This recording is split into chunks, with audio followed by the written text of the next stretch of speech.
واہ کیا مرتبہ اے غوث بالا تیرا، واہ کیا مرتبہ اے غوث بالا تیرا، اونچے اونچوں کے سروں سے قدم آلا تیرا، سر بھلا کیا کوئی جانے کی ہے کیسا تیرا، اولیاء مانتے ہیں آنکھیں وہ ہے تلوا تیرا۔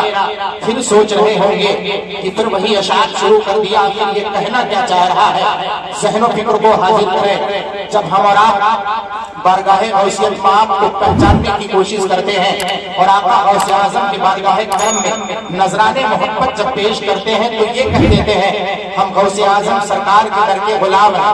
یہی کہتے ہیں نا، کیا کہتے ہیں؟ غوث اعظم سرکار کے در کے غلام ہیں۔ حضرت سے پوچھیں گے تو حضرت بھی یہی کہیں گے، آقا غوث اعظم سرکار کے در کے غلام ہیں۔ آقا غوث اعظم کے یہ جتنے طالبان علوم نبویہ ہیں ان سے پوچھیں گے تو ان کا بھی یہی جواب ہوگا کہ آقا غوث اعظم سرکار کے در کے غلام ہیں۔ مجھ سے آپ پوچھیں گے میرا بھی یہی جواب ہوگا کہ اعلیٰ حضرت سرکار نے جو نذران عقیدت پیش کیا ہے، نذران محبت بارگاہ غوثیت میں پیش کیا ہے، اس کو سمجھنے کے خاطر ہم اپنے فکر کو پہلے سمجھیں۔ ہم جب پہنچتے ہیں تو ڈائریکٹ آقا غوث اعظم سرکار کے بارگاہ میں پہنچتے ہیں اور کہہ دیتے ہیں کہ آقا غوث اعظم سرکار کے در کے ہم منگتے ہیں، آقا غوث اعظم سرکار کے در کے غلام ہیں۔ لیکن جب سیدی امام احمد رضا خان قادری بریلوی علیہ رحمت رضوان جب نذرانے محبت پیش کریں، علم جتنا وسیع ہوتا چلا جاتا ہے، ادب کا ایک درجے تک پہنچتا ہوا نظر آتا ہے۔ اعلیٰ حضرت سرکار بارگاہ غوثیت میں آپ اپنی ترازی حاصل کرتے ہیں، لیکن آپ نے یہ نہیں فرمایا کہ میں غوث اعظم سرکار کے در کا غلام ہوں۔ تو آپ نگرہ والے پوچھیں گے اے سیدی سرکار امام احمد رضا خان یہ ذرا بتائیں، آپ بارگاہ غوثیت میں آپ کے در انور تک نہیں پہنچ رہے تو آپ کہاں پہنچ رہے ہیں؟ کیا اس بارگاہ کے ادب کو دیکھو اور دیکھنے کے بعد یہ کہو اے غوث اعظم تجھ سے در سے سب اس وقت سے ہے وہ نسبت میری گردن میں ہے۔ یہ آپ نے نہیں فرمایا میں آقا غوث اعظم سرکار کے در کا غلام، فرمایا ہے سیدی آقا غوث اعظم آپ ہیں، آپ سے آپ کا در ہے اور اس در سے آپ کا کتا ہے اور اس احمد رضا کو اس کتے سے نسبت ہے۔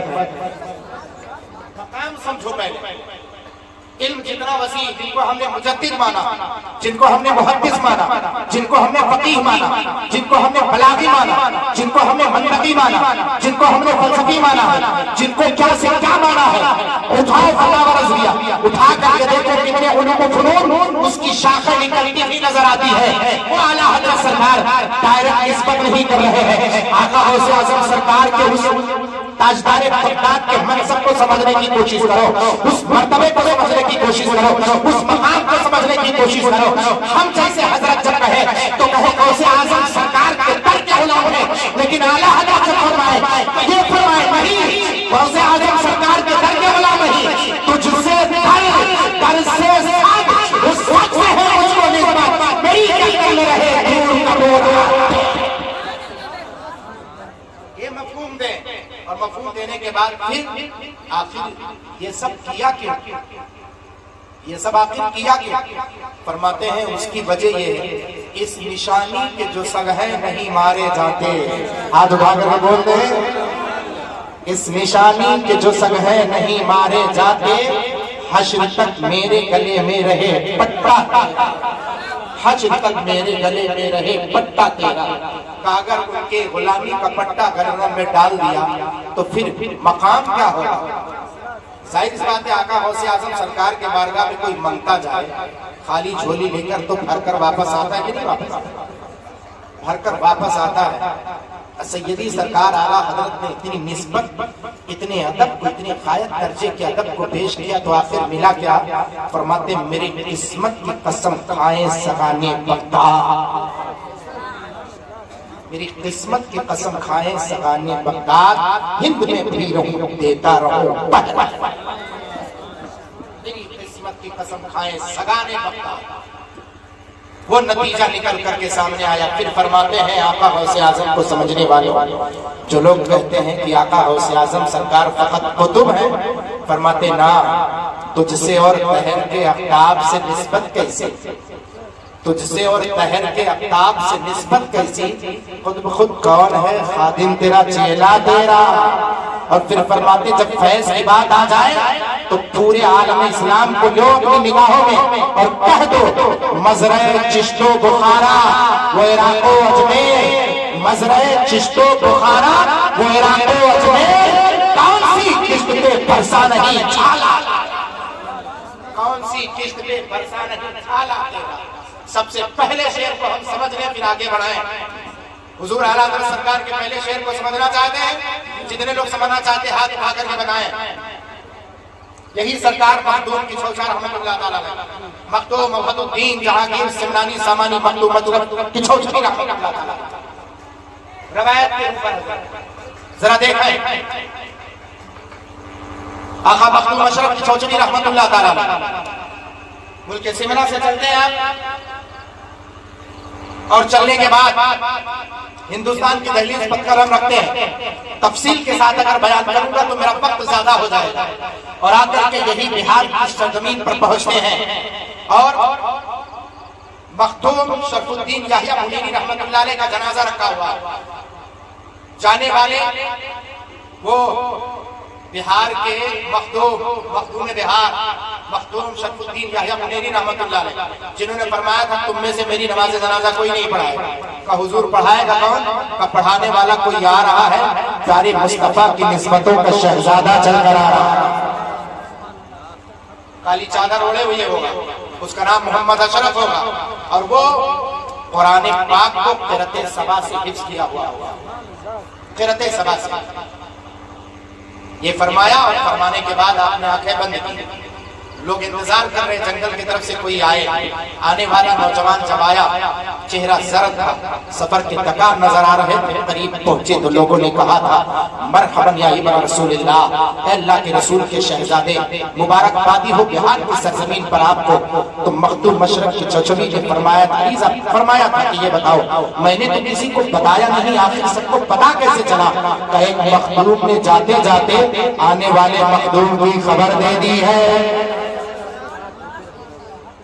جنازے کی نماز آپ نے پڑھائی، پھر پہنچے مخدوم علاؤالدین علاؤالدین کے بارگاہ میں، پھر وہاں پہنچنے کے بعد جب آپ نے فرمایا آپ کے پیر و مرشد حضور مخدوم علاؤالدین علاؤالدین رحمت اللہ علیہ وہاں سے جب کہ چوچا شریف کی سرزمین پر آئے تو آنے کے بعد اللہ تبارک و تعالیٰ نے وہ مقام عطا کیا، وہ قوت عطا کی، وہ طاقت عطا کی۔ دو ایسے بزرگ ہیں جنہوں نے فقیری اختیار کرنے کے خاطر، باب الفقر کو اختیار کرنے کے خاطر بادشاہت کو ٹھوکر ماری۔ ایک سیدنا ابراہیم ابن ادہم ہے، ایک سیدنا مخدوم مشرق کی چھوچی رحمت اللہ تعالیٰ، دونوں نے بادشاہت کو ٹھوکر ماری، وقت کے بادشاہ تھے۔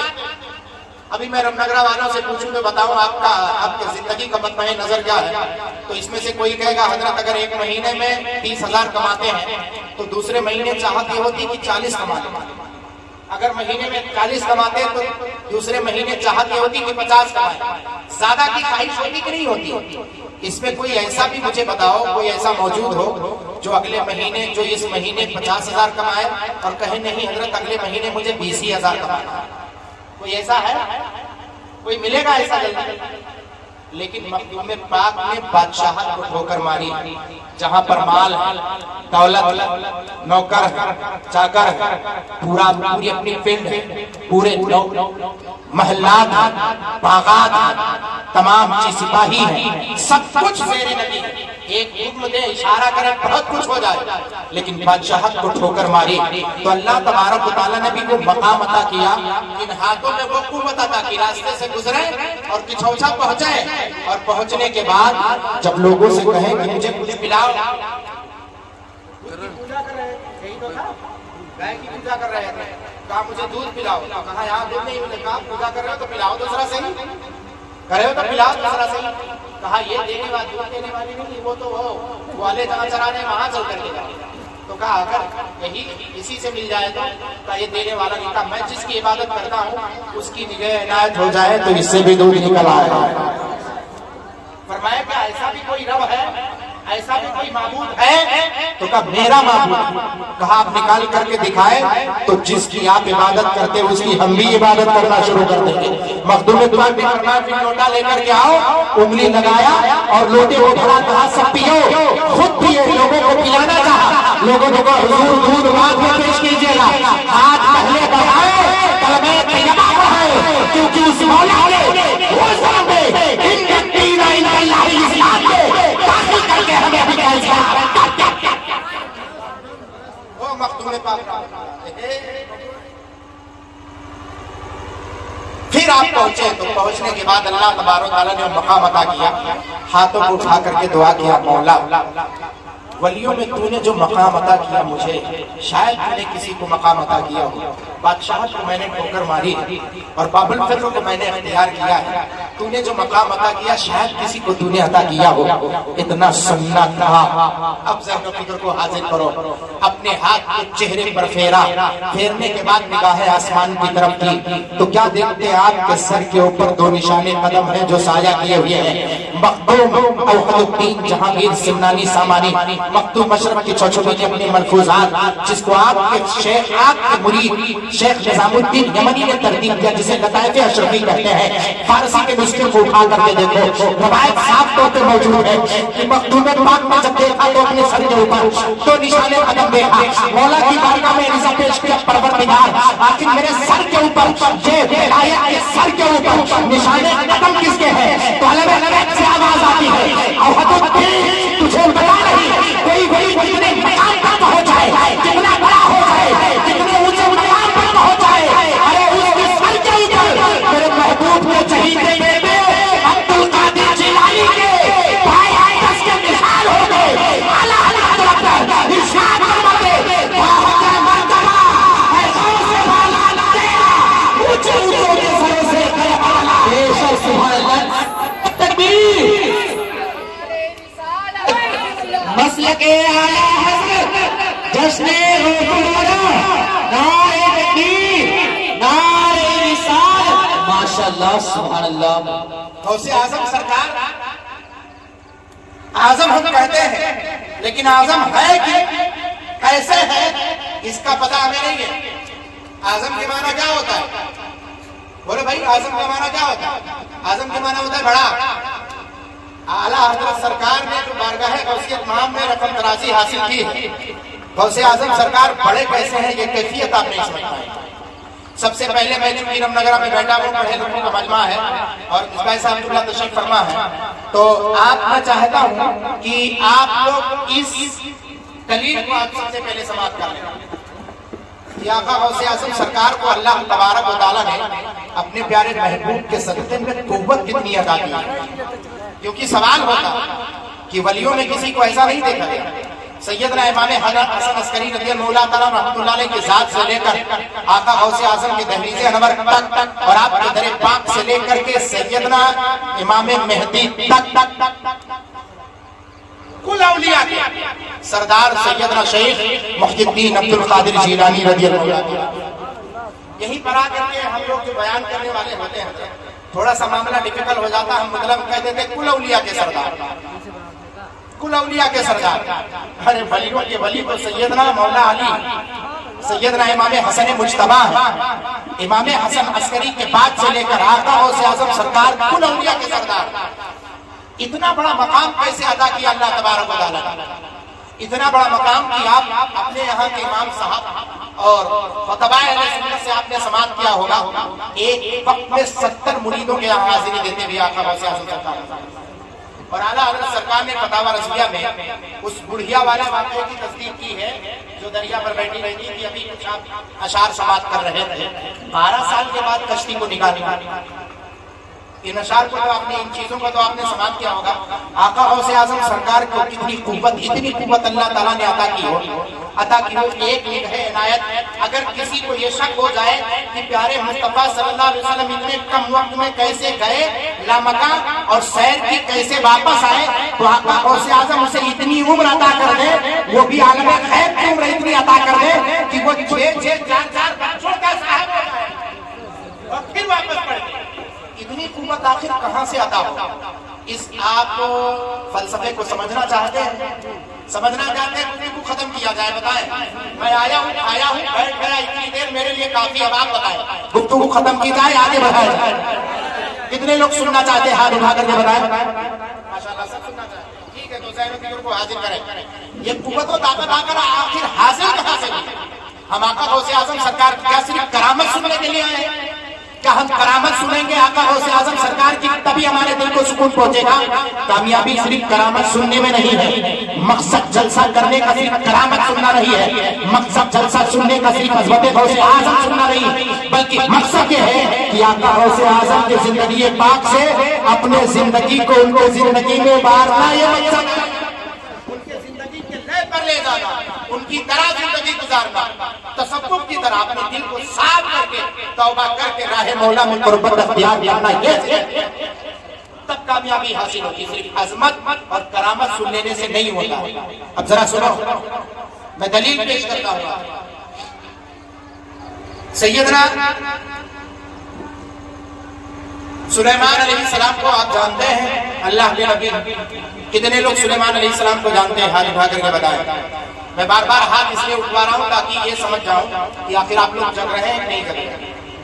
12 بجے دماغ کی حالت ڈاؤن ہو جاتی ہے، بیٹھے بیٹھے لوگ تھک جاتے ہیں، ویسے بھی ٹھنڈک کا موسم ہے، اور کچھ لوگ تو یہ کہتے ہوں گے کہ یہ دیکھو ٹینٹ لگانے والے عظیم ظلم کرتے ہیں، مولانا لوگوں کے اوپر سایہ رکھتے ہیں اور ہم لوگوں کو کھلے آسمان کے نیچے چھوڑ دیتے ہیں، یہی نہ کہتے ہیں؟ تو اب ذرا دیکھیں، آقا غوث اعظم سرکار کی آپ اگر قوت و طاقت کو سمجھنا چاہتے ہو تو اس طرف آپ خیال کو حضرت سیدنا سلیمان علیہ السلام درباری، آپ محو گفتگو تھے، اچانک ہدہد آیا اور آنے کے بعد اس نے کہا میں ایک تخت دیکھ کر کے آؤں، اس تخت پر خوبصورت خاتون کو دیکھ کر کے آیا ہوں جو ملک یمن کے شہر سبا پر راج کر رہی ہے، جس کا نام بلقیس ہے۔ روایت ہو سکتا ہے آپ نے سنی، جانتے ہو آپ؟ تو کہا جاؤ اسے اسلام کی دعوت دے کر کے آؤ، کہو دنیا کفر کی ہے، تو کہا اسلام کی دعوت دے کر کے آؤ، خط لکھا، اس ورقے کو ہدہد نے اپنے چوچ میں لیا، لے کر گیا اور جھروکے سے اوپر سے جا کر کے اس کے سرہانے رکھا ہو، بلقیس سو رہی تھی۔ جب واپس پلٹا تو اس کے بعد جب اس نے دیکھا تو اس کے بعد اپنے خدام سے پوچھا یہ بتاؤ خط لانے والا کون؟ تو خادموں نے کہا ہم کو خود ہی نہیں پتا ہے۔ تو کہا ہے کوئی قوت و طاقت والا ہے، اس پاکمال شخصیت ہے، چل کر اس سے ملاقات کی جائے۔ بلقیس نے ملک یمن کے شہر سبا سے چل کر حضرت سلیمان علیہ السلام کے دربار میں آنے کی ارادت ظاہر کی، وہاں سے چل پڑی، دوڑا دوڑا آیا اور ہدہد دوڑ کر کے آیا، سیدنا حضرت سلیمان علیہ السلام سے کہا بلقیس چل کر کے آپ کی بارگاہ میں آ رہی ہے، تو کہا اس کے تخت کا صفات بیان کرو، کہا 30 بائی 60، 30 گز چوڑا 60 گز لمبا وہ تخت میں نے دیکھا ہے۔ اب آپ ذرا سوچیں کتنا لمبا چوڑا تخت ہوگا۔ اس کے بعد کہا کہ لالو یاقوت، ہیرے جواہرات، لالو یاقوت اور تمام چیزوں سے مرصع میں نے اس کے تخت کو دیکھا، نگاہیں جگہ چوک ہو جائے۔ سلیمان علیہ السلام نے اپنے درباریوں سے فرمایا کہ بتاؤ تم میں سے کون ہے جو اس تخت کو لے کر کے آ جائے، یہی تو فرمایا تھا، تم میں سے کون ہے جو اس تک کو بلقیس کے آنے سے پہلے پہلے مجھ تک پہنچا دے۔ قال عفریت من الجن، قرآن پاک کی آیت کریمہ، سرکار جن نے کہا کہ حضور آپ کی یہ مجلس برخاست ہونے سے پہلے پہلے تخت بلقیس کو لا کر آپ کے دربار میں رکھ دوں گا۔ سلیمان علیہ السلام نے فرمایا نہ، اس سے پہلے مجھے چاہیے، کہ اس سے پہلے چاہیے تو کوئی اور بولے۔ قال ایک مرد مجاہد کھڑا ہوا، کان عنده علم من الکتاب، اس کے پاس اللہ کے کلام کے مقدس کلام کا علم تھا۔ وہ کون تھے؟ کیا آپ نام جانتے ہیں؟ کسی کو نام پتا ہے؟ ادھر والے نہیں، آپ لوگ بتائیں، کسی کو نام پتا ہے؟ قرآن پاک نہیں پڑھتے، نہ اس کی تفسیر کبھی پڑھنے کی توفیق ہوتی ہے۔ اللہ کی مقدس کتاب ہماری زندگی سنوارنے کی خاطر آئی تھی، ہم صرف جلسہ سن کر اپنی طبیعت کو باق باق کرتے ہیں۔ قرآن پاک کی بھی تلاوت کرو تو سمجھ میں آئے کہ قرآن پاک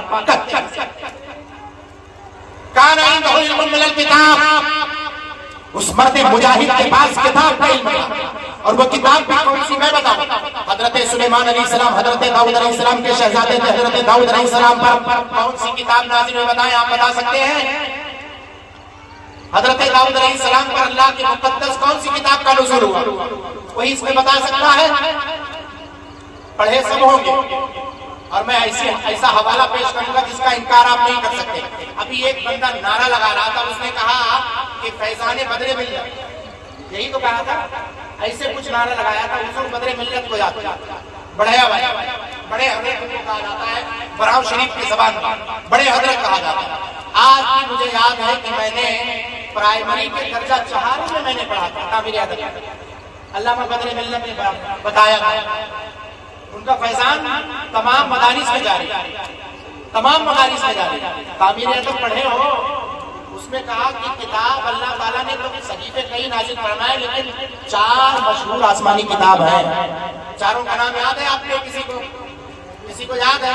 ارے بتاؤ بھائی, جب تک آپ بولو گے نہیں تب تک معاملہ آگے نہیں بڑھے گا. سمجھے تو آپ سمجھنے کی کوشش کریں. دیکھیں, جب تک آپ تقریر سمجھ نہ پائیں کھانے سے کوئی فائدہ نہیں, سمجھنے سے فائدہ. 4 مشہور آسمانی کتابیں بتاؤ. اس میں سے سب سے پہلے مقدس کلام مجید قرآن پاک, توریت شریف, زبور شریف, انجیل شریف, پورا ہے کہ نہیں؟ توریت, زبور, انجیل, کلام مجید, قرآن پاک, پورے 4 کتابیں ہیں. حضرت داؤد علیہ السلام پر کون سی کتاب نازل ہوئی, کوئی بتا سکتا ہے؟ کہاں پہنچ گئے؟ حضرت موسیٰ علیہ السلام گیا, اور آگے پیچھے ہوئی, اور دہنے بائیں کچھ آگے بڑھو. زبور شریف, حضرت داؤد علیہ السلام پر کون سی کتاب نازل ہوئی؟ زبور شریف. تو حضرت سلیمان علیہ السلام داؤد علیہ السلام کے بیٹے تھے, تو ظاہر سی بات ہے انہیں کس کتاب کا علم تھا, اور ان کے امتیوں کو کس کتاب کی تشریح توضیح کے لیے بتایا گیا؟ زبور شریف. سلیمان علیہ السلام کے امتی کس کے مقلد تھے؟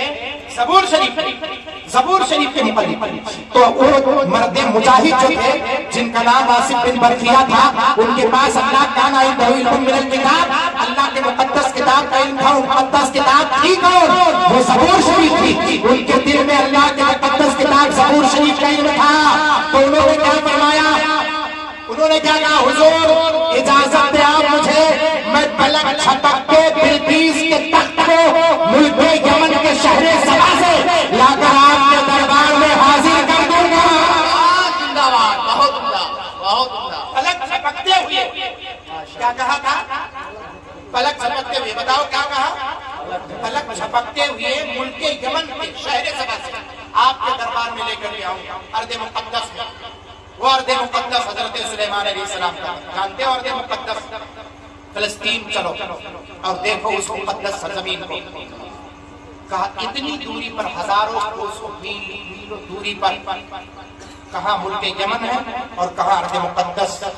اس وادی میں کہا تھا میں ایک پلک چھپکتے لے کر کے آؤں گا. رمنگرہ کے مسلمانوں مجھے بتاؤ, سیدنا آصف بن برقیہ رضی اللہ تعالیٰ عنہ آخر وہ تھے کون؟ حضرت سیدنا سلیمان علیہ السلام کی امت میں ان کا مقام, اس مقام کو ذرا بتائیں. اس کو سمجھیں آپ تو سمجھو گے. آقا غوث اعظم کی قوت و طاقت تبھی سمجھ سکتے جب قرآنی لہجے سے سمجھو گے, کیونکہ آج دنیا تمہیں معاف کرنے والی نہیں ہے. کرامت بیان کرو گے تو ہوٹلوں پر تمہاری زبانیں بند کر دی جائیں گی. صرف اور صرف فضیلت بیان کرو گے اور سمجھو گے اور جانو گے تو یہی آپ کے پچپڑوا بازار میں آپ کے زبان پر روک دیا جائے گا.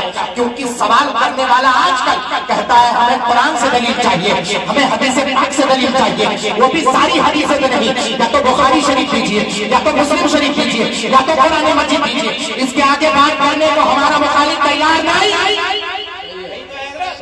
اور ہم قرآن پاک اور حدیث پاک پڑھنے کو تیار نہیں. ہم صرف منقبت غوث اعظم سرکار کی کرامت ہو, غوث اعظم سرکار کے مناقب و فضائل ہوگا. ہاں, قرآن پاک سے سمجھو, اگر سمجھنا ہے تو غوث اعظم کو. تو حضرت آصف بن برقیہ قال عفریت من الجن, سرکار جن نے کہا کہ میں آپ کی مجلس برخاست ہونے سے پہلے, مجلس برخاست ہونے کا مطلب گھنٹہ 2 گھنٹہ, مطلب گھنٹہ 2 گھنٹہ, یعنی جن سرکس جن 1 گھنٹے میں جس تخت کو لے کر کے آئے, حضرت آصف بن برقیہ یہ فرمائے کہ میں پلک جھپکتے لے کر کے آؤں. ان کے پاس قوت کیسی تھی؟ کیونکہ ان کے دل میں کان عنده علم الکتاب, اللہ کے مقدس قرآن, اللہ کے مقدس کتاب کا علم تھا. ان کے پاس اتنی قوت آئی. دوسری وجہ یہ تھی کہ حضرت سلیمان علیہ السلام کے امت میں وہ خاص کے منصب پر فائز تھے. وہ کتب تھے وقت کے, وہ وقت کے کتب تھے. فرمایا اللہ